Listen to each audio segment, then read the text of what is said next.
بسم اللہ الرحمن الرحیم۔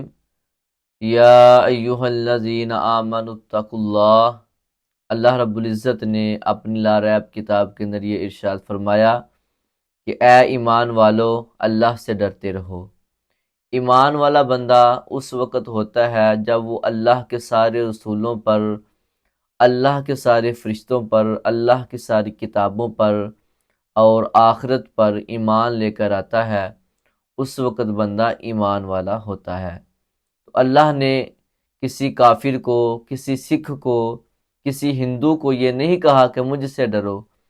بلکہ اللہ کے جو خاص بندے ہیں، جو اللہ پر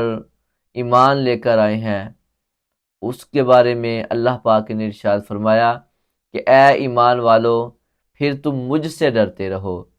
یعنی میرے ہر فیصلے پر تم راضی رہو۔ اگر میں تمہیں رزق دیتا ہوں پھر بھی راضی رہو، اگر میں تمہیں آزمائش میں ڈالتا ہوں تو پھر بھی راضی رہو، یعنی ہر حال میں میرا شکر ادا کرتے رہو اور مجھ سے ہی ڈرتے رہو۔ کبھی بھی ایسا مت کرنا کہ میں تمہیں زیادہ رزق دے دوں اور تم غرور و تکبر کے اندر آ جاؤ۔ نانا، اللہ نے فرمایا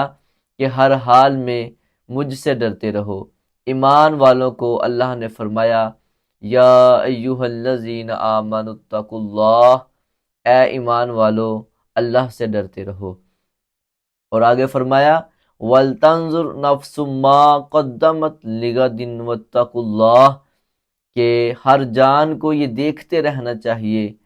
کہ اس نے کل کے لیے کیا تیار کر رکھا ہے۔ یعنی آج اگر ہم فوت ہو جائیں تو ہمیں کیا ہمارے پاس ایسے عمل ہے، وہ کون سے ایسے ہمارے پاس اعمال ہے کہ جس کی وجہ سے ہماری بخشش ہو سکے گی۔ تو اللہ نے وہ وقت آنے سے پہلے ہی انسان کو،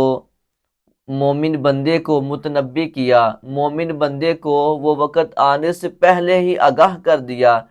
کہ جس دن دار جزا کا عمل ہوگا، سزا و جزا کا عمل ہوگا، اس عمل سے پہلے ہی اللہ نے اپنے خاص بندوں کو اپنی لاریب کتاب کے اندر یہ آگاہ کیا، ارشاد فرمایا کہ ہر نفس کو، خواہ وہ امیر ہے، خواہ وہ غریب ہے، خواہ وہ عورت ہے، خواہ وہ مرد ہے، وہ جو کوئی بھی ایمان والا ہے، اس کے بارے میں اللہ نے فرمایا کہ ہر نفس کو، ہر جان کو یہ دیکھتے رہنا چاہیے کہ اس نے کل قیامت کے لیے کیا تیار کر رکھا ہے۔ تو آج ہمیں اپنے آپ میں دیکھنا چاہیے۔ ہر بندے کو یہ پتا ہے کہ میں کتنا گناہ گار ہوں یا میں کتنا زیادہ نیکوکار ہوں۔ تو اللہ نے وہ وقت آنے سے پہلے ہی اپنے خاص بندوں کو آگاہ کر دیا کہ تم اپنے آپ میں دیکھو، اپنے نفس کو دیکھو، اپنی جان کو دیکھو کہ آپ نے کتنے ظلم کیے ہیں اور کتنے آپ نے نیکیوں والے کام ہیں۔ اللہ نے فرمایا وَلْتَنْظُرْ نَفْسٌ مَّا قَدَّمَتْ لِغَدٍ وَاتَّقُوا اللَّهَ، کہ ہر جان کو یہ دیکھتے رہنا چاہیے کہ اس نے کل قیامت کے لیے کیا تیار کر رکھا ہے۔ حدیث پاک کی روشنی میں اگر ہم دیکھیں تو حضور علیہ الصلاۃ والسلام کا محض فرمان تو 2 لفظوں کے اندر ہے، لیکن اگر بندہ اس کی گہرائی کے اندر جائے تو بہت ساری چیزوں کی سمجھ آتی ہے۔ حضور علیہ الصلاۃ والسلام نے فرمایا کہ یہ دنیا آخرت کی کھیتی ہے، یعنی اس دنیا کے اندر جو بھی تم اعمال کرو گے، خواہ وہ نیکیوں والے ہوں گے، خواہ وہ بدیوں والے ہوں گے، ان کی سزا و جزا کا معاملہ کل قیامت والے دن ہوگا۔ یعنی اگر ہم اس حدیث پاک کو ایک مثال کے ساتھ سمجھے تو بات واضح ہو جائے گی کہ آج اگر ایک زمیندار اپنی زمین کے اندر وہ کنک کا بیج بوتا ہے، یعنی کنک کا چھٹا لگاتا ہے، تو پھر کچھ دنوں کے بعد وہ وہاں سے کنک ہی کاٹے گا، یعنی گندم ہی کاٹے گا۔ اگر بندہ گندم کا چھٹا لگائے، یعنی گندم کا بیج بوئے گا، تو وہ انسان وہاں سے گندم ہی کاٹے گا۔ اگر انسان وہاں پر چاول کا چھٹا لگائے، یعنی چاول کی فصل کاشت کرے، تو انسان وہاں سے چاول کی فصل کو ہی کاٹے گا۔ اسی طرح اگر کوئی بندہ کوئی سبزی اگاتا ہے تو اگر کوئی بندہ آلو کی فصل کاشت کرتا ہے تو وہاں سے آلو ہی اخذ کرتا ہے، اگر کوئی بندہ وہاں سے ٹماٹر کی بیج بوتا ہے تو بندہ وہاں سے ٹماٹر ہی کاٹتا ہے۔ یعنی بات یہ سمجھ آئی کہ ہم جو بھی بیج بوئیں گے اسی کو ہم کاٹیں گے۔ تو حضور علیہ الصلوۃ والسلام نے فرمایا کہ اگر تم دنیا میں رہتے ہوئے جو بھی کام کرو گے اس کی سزا و جزا تمہیں آخرت کے اندر ملے گی۔ اگر ہم اس دنیا کے اندر نیکیاں کرتے رہیں گے تو اس کی سزا نہیں بلکہ اس کی ہمیں جزا ملے گی اور وہ احسن جزا ہوگی۔ لیکن اگر ہم اس دنیا میں رہتے ہوئے گناہ والے کام کریں گے، یہ نہیں ہو سکتا کہ بندہ ساری عمر بدیوں والے کام کرتا رہے اور آخری عمر تک بندہ بدیوں والے کام کرے اور اس کو اچھا صلہ ملے۔ ہاں اگر اللہ چاہے تو اس کو معاف کر سکتا ہے، ورنہ وہ اپنی سزا پوری کر کے پھر اگر ایمان والا ہوگا تو وہ جنت کے اندر جائے گا۔ تو پتہ چلا کہ دنیا میں رہتے ہوئے اگر ہم نیکیوں والے کام کریں گے تو کل قیامت والے دن ہمیں اچھا صلہ ملے گا، اور اگر ہم اس دنیا کے اندر اللہ کی نافرمانیوں میں اس دنیا کو گزار دیں گے، اپنی زندگی کو اللہ کی نافرمانیوں کے اندر گزار کر جائیں گے، تو پھر کل قیامت والے دن یہ نہیں ہو سکتا کہ اللہ پاک ہمیں اس کے بدلے میں، گناہوں کے بدلے میں اللہ پاک ہمیں جنت عطا فرما دے۔ ہاں اگر اللہ کی رحمت نے گوارا کیا تو ہم جنت میں جائیں گے، ورنہ جو گناہ گار لوگ ہوں گے اور آخری عمر تک بغیر توبہ کے وہ مر جائیں گے تو پھر وہ اپنے تمام گناہوں کی سزا بھگت کر پھر وہ ایمان والے لوگ جنت کے اندر جائیں گے۔ 30ویں پارے کے اندر اللہ رب العزت نے یہ ارشاد فرمایا کہ فَمَن يَعْمَلْ مِثْقَالَ ذَرَّةٍ خَيْرًا يَرَهُ، کہ جس کسی نے ذرہ برابر بھی نیکی کی ہوگی اللہ پاک اس کو اچھی جزا عطا فرمائے گا، اور فرمایا وَمَن يَعْمَلْ مِثْقَالَ ذَرَّةٍ شَرًّا يَرَهُ، اور جس کسی نے بھی ذرہ برابر بھی شر کیا ہوگا، گناہ کیا ہوگا، اس کا بھی اس کو حساب دینا ہوگا۔ تو ہمیں وہ وقت آنے سے پہلے جب تک ہماری سانس میں سانس چل رہی ہے توبہ کے دروازے کھلے ہیں، توبہ کے دروازے اس وقت تک کھلے رہیں گے کہ جب تک ہماری سانس کے اندر سانس چل رہی ہے، یعنی ایک سانس جا رہی ہے اور ایک سانس واپس آ رہی ہے، انہی کے درمیان ہمارے پاس ٹائم ہے کہ ہم توبہ کریں۔ حضور علیہ الصلوۃ والسلام نے ایک مرتبہ صحابہ کرام رضی اللہ تعالی عنہم اجمعین کو یہ ارشاد فرمایا، اے میرے صحابہ تم موت کو کتنا قریب سمجھتے ہو؟ ایک صحابی رسول نے عرض کیا، یا رسول اللہ میں موت کو اتنا زیادہ قریب سمجھتا ہوں کہ میں نے فجر کی نماز پڑھی ہے، ہو سکتا ہے کہ میں ظہر کی نماز پڑھوں یا نہ پڑھوں۔ تو ایک اور صحابی رسول نے عرض کیا، یا رسول اللہ میں موت کو اتنا زیادہ قریب سمجھتا ہوں کہ میں نے ظہر کی نماز ادا کی ہے، پتہ نہیں عصر کی نماز ادا کر سکوں گا کہ نہیں کر سکوں گا۔ ایک صحابی رسول بولے، یا رسول اللہ میں نے عصر کی نماز پڑھی ہے، ہو سکتا ہے میں مغرب کی نماز پڑھ سکوں کہ نہ پڑھ سکوں۔ ایک صحابی رسول اور بولے اور عرض کیا، یا رسول اللہ میں نے مغرب کی نماز پڑھی ہے اور ہو سکتا ہے کہ میں عشاء کی نماز پڑھوں یا نہ پڑھوں اور میں فوت ہو جاؤں۔ اللہ اکبر، اللہ اکبر۔ حضور علیہ الصلوۃ والسلام نے فرمایا، اے میرے صحابہ میں موت کو اتنا زیادہ قریب سمجھتا ہوں کہ پتہ نہیں میں نے نماز کے بعد ایک طرف سلام پھیری ہے اور اللہ پاک مجھے موقع دے یا نہ دے کہ میں دوسری طرف بھی سلام پھیر سکوں، میں اتنا زیادہ موت کو قریب سمجھتا ہوں۔ تو دوستو ہمیں وہ وقت آنے سے پہلے کہ جب ہر چیز فنا ہو جائے، جب ہم بھی اس دنیا میں نہ رہیں، تو ہمیں اس وقت کا انتظار کرنے کی بجائے جب تک ہماری سانس میں سانس باقی ہے ہمیں ہر وقت موت کو یاد رکھنا چاہیے۔ اپنی زندگی کے اندر بڑے بڑے پلان کریں، اپنی زندگی کے اندر اچھا سوچیں، رزق حلال کمائیں، لیکن ان سارے معاملات کے ساتھ ساتھ ہمیں موت کو بھی یاد رکھنا چاہیے، ہمیں ایسے کام کرنے چاہیے کہ جن سے اللہ اور اس کا رسول صلی اللہ علیہ وآلہ وسلم راضی ہو جائیں۔ اگر دنیا میں رہتے ہوئے ہم اللہ اور اس کے رسول کو راضی کر لیں گے تو خدا کی قسم ہماری دنیا بھی بہتر ہو جائے گی، ہماری آخرت بھی بہتر ہو جائے گی۔ حضور علیہ الصلاۃ والسلام نے فرمایا التائب من الذنب کما لا ذنب لہ۔ حضور فرماتے ہیں کہ توبہ کرنے والا ایسا ہی ہے کہ جس نے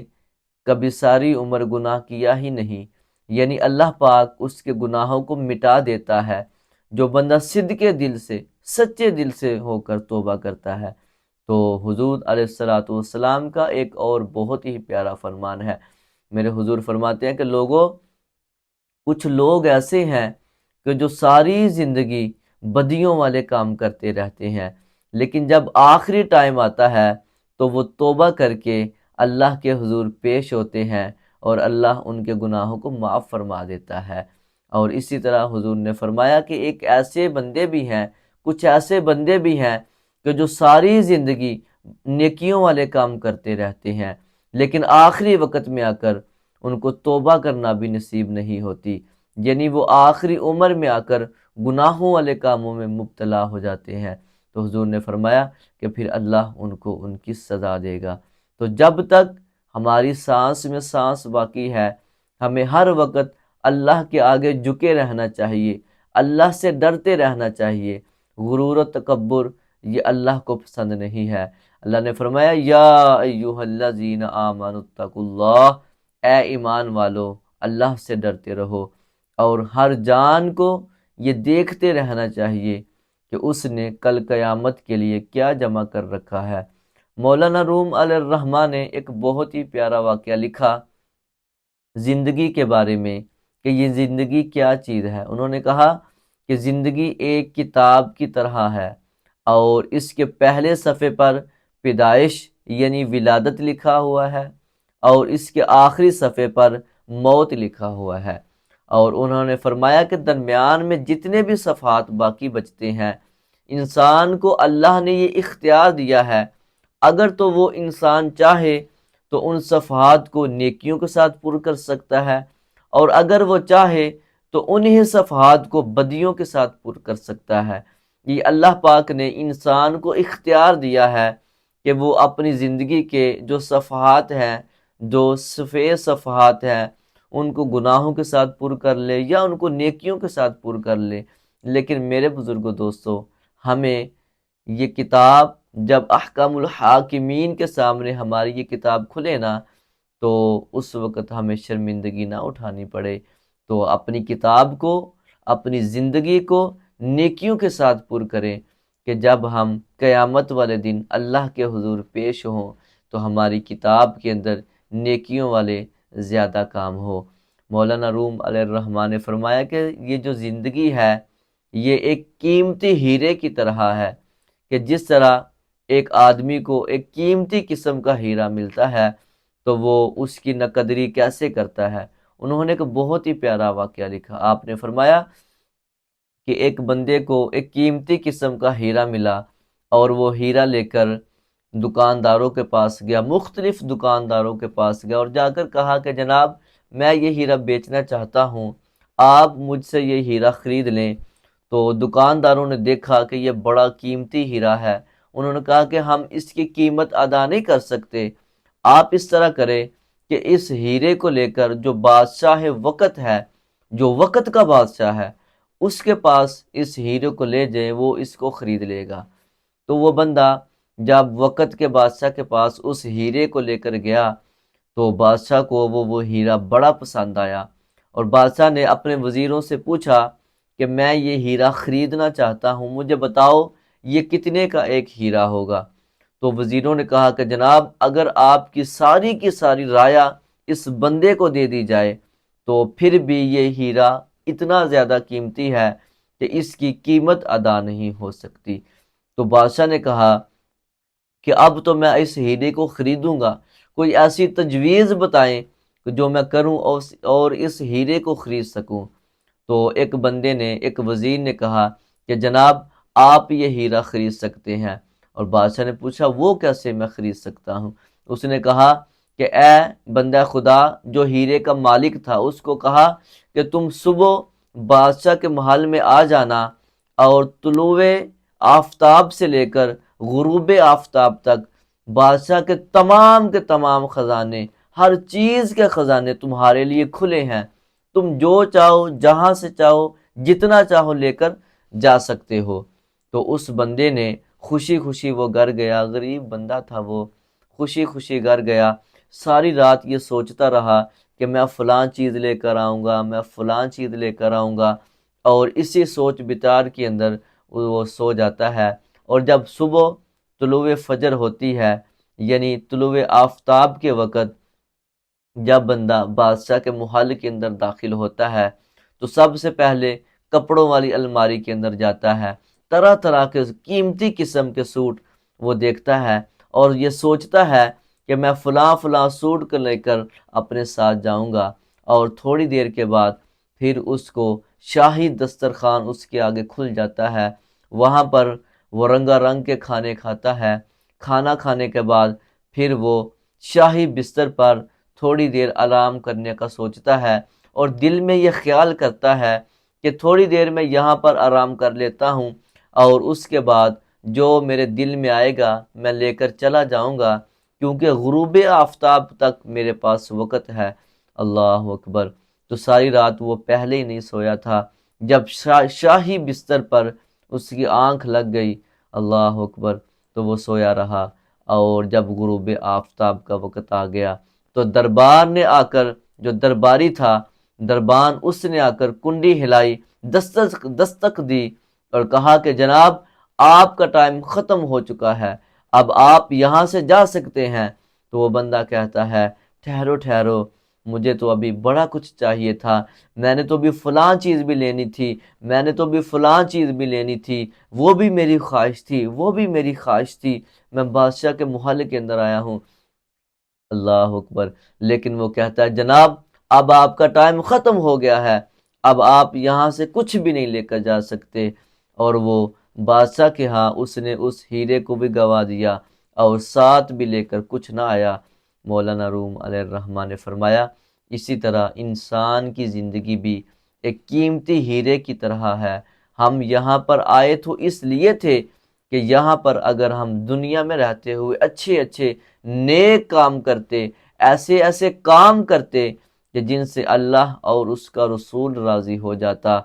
تو ہماری آخرت بہتر ہو سکتی تھی، لیکن اس قیمتی ہیرے کو ہم نے اس طرح گنوا دیا ہے، اس طرح ہم نے قیمتی ہیرے کو چھوڑ دیا ہے کہ جس طرح اس شخص نے چھوڑ کر آ گیا تھا، اور آخری وقت پھر وہ خالی ہاتھ گیا۔ تو ہمیں چاہیے کہ ہم زندگی کے اندر ایسے کام کریں، ایسے ایسے نیکیوں والے کام کریں کہ جس سے اللہ اور اس کا رسول راضی ہو۔ اگر ہم سے اللہ اور اس کا رسول راضی ہو جائے گا تو ہم دنیا میں بھی کامیاب ہیں، ہم آخرت میں بھی کامیاب ہیں۔ اسی طرح پرانے وقتوں کی بات ہے کہ ایک بادشاہ تھا، اس نے اپنے ہاں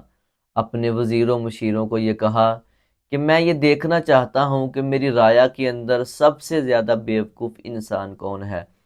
تو وزیروں مشیروں نے کہا کہ جناب آپ کوئی اور کام کر لیں، بیوقوف تلاش کرنا کوئی ضروری تھا۔ تو وہ بھی بادشاہ تھا۔ پچھلے دوروں میں اگر ہم جائیں تو ہم نے یہ دیکھا ہے، ہم نے یہ سنا ہے کہ بادشاہ کے ذہن میں جو بھی خیال آ جاتا تھا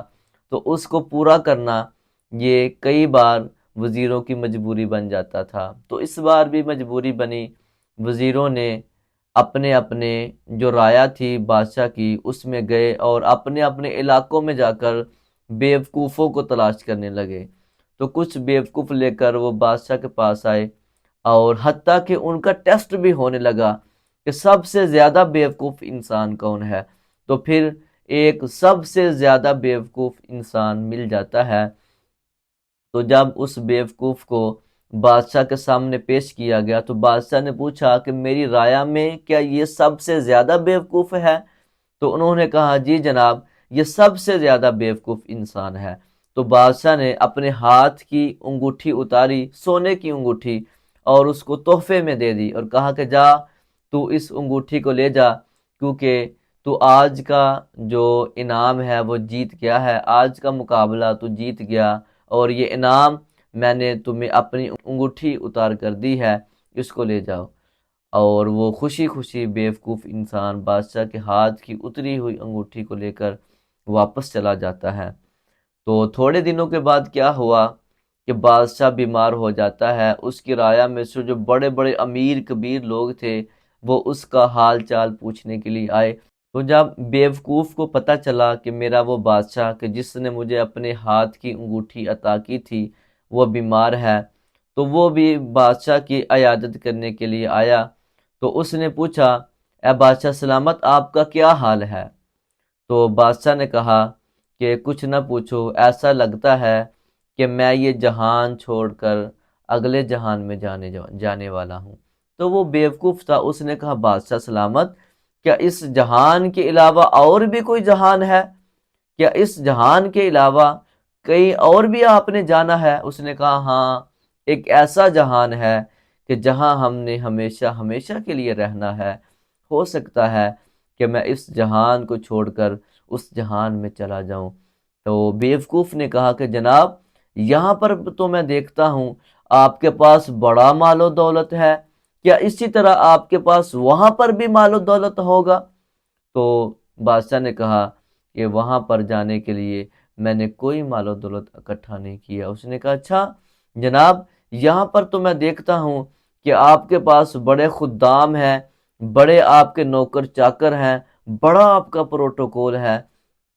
تو کیا اس جہان میں بھی کوئی آپ کا کوئی پروٹوکول ہوگا، کوئی آپ کے خدام ہوں گے، کوئی آپ کی خدمت کرنے والے ہوں گے؟ تو بادشاہ نے کہا نہیں جناب، میں نے اس جہان کے لیے کوئی ایسی تیاری نہیں کی۔ تو بیوقوف کو بات سمجھ آ گئی، اس نے کہا کہ پھر مجھ سے بڑے بیوقوف تو آپ ہوئے کہ جس جہان میں آپ نے ہمیشہ ہمیشہ کے لیے رہنا ہے، آپ نے اس جہان کے لیے کچھ بھی جمع نہیں کر رکھا۔ تو اس نے اپنے ہاتھ کی انگوٹھی کو اتارا اور اس بادشاہ کے سپرد کرتے ہوئے کہا کہ آپ مجھ سے بڑے بیوقوف ہیں، کہ آپ کو پتہ بھی ہے کہ آپ نے اس جہان میں ہمیشہ ہمیشہ کے لیے رہنا ہے، لیکن پھر بھی آپ نے اس جہان کے لیے کوئی تیاری نہیں کر رکھی۔ تو اس واقعہ سے ہمیں پتہ چلتا ہے کہ ہم نے جس جہان میں ہمیشہ ہمیشہ کے لیے رہنا ہے، دنا اور اچھا انسان وہی ہے کہ جو اس مختصر سی زندگی کے اندر اتنا سامان اکٹھا کر لے، اتنی نیکیاں اکٹھی کر لیں کہ جب ہم اس جہان میں جانے لگے تو ہمیں اس جہان میں کوئی تکلیف محسوس نہ ہو۔ یہ دنیا دارالعمل ہے، اور اس کے بعد جب ہم فوت ہو جائیں گے، فنا ہو جائیں گے، تو اس کے بعد پھر دارالجزا ہے۔ اللہ پاک اس وقت ہمیں ہو سکتا ہے کہ ہماری نیکیوں کی وجہ سے ہمیں جنت عطا فرما دے۔ ایک مرتبہ حضرت موسیٰ علیہ السلام کی قوم آپ کے پاس آئی اور عرض کی کہ اے پیارے موسیٰ، ہمارے پاس بارش نہیں ہو رہی، قحط سالی کا دور چل رہا ہے،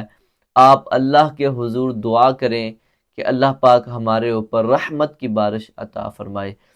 تو حضرت موسیٰ علیہ السلام نے اللہ سے دعا کی کہ یا اللہ میری قوم پر بارش عطا فرما۔ تو اللہ پاک نے وحی کے ذریعے فرمایا، اے پیارے موسیٰ، تمہاری دعا اس وجہ سے قبول نہیں ہو رہی کہ تمہاری اس مجلس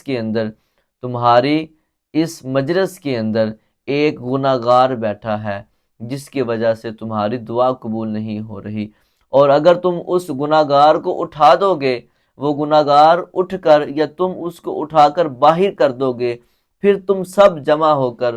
میرے حضور دعا کرو گے تو میں تمہاری دعا کو قبول فرماؤں گا۔ جب اتنی بات اللہ اکبر اس گناہگار کو پتہ چلی اور اس نے کہا کہ میرے تو گناہ اللہ کے، میرے پروردگار کے اور میرے درمیان ایک راز تھا، آج راز کھل نہ جائے، تو اس نے سچے دل سے، صدقے دل سے یہ توبہ کی کہ یا اللہ میں اپنے تمام گناہوں سے توبہ کرتا ہوں، آج میری لاج رکھ لے۔ اللہ اکبر۔ تو تھوڑی دیر کے بعد بارش شروع ہو جاتی ہے۔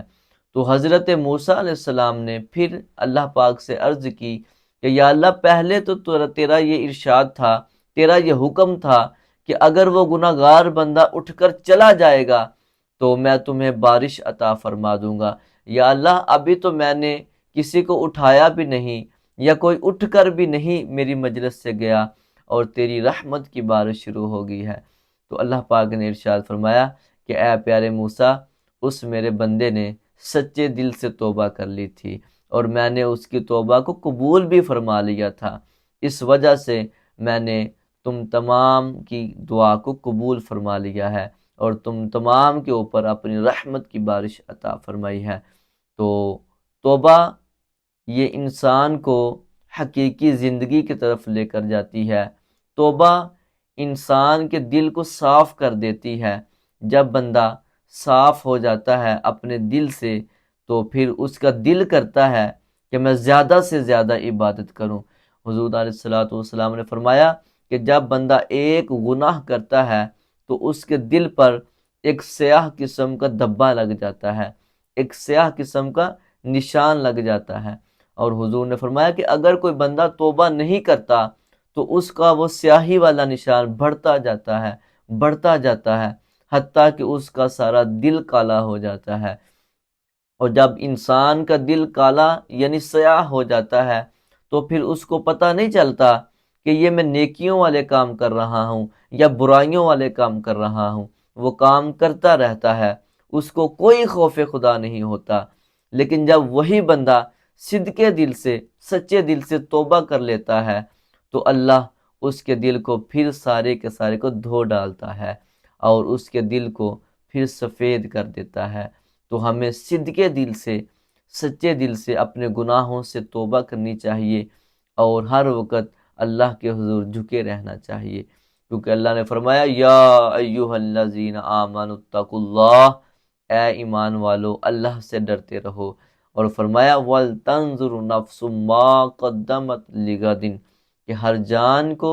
یہ دیکھتے رہنا چاہیے کہ اس نے کل کے لیے کیا تیار کر رکھا ہے۔ تو ہمیں اس وقت سے آنے سے پہلے نیکیاں کرنی چاہیے، اور ہر وہ کام کرنا چاہیے کہ جس سے اللہ اور اس کا رسول راضی ہو۔ اللہ پاک ہم سب کو زیادہ سے زیادہ نیکیوں والے کام کرنے کی توفیق عطا فرمائے۔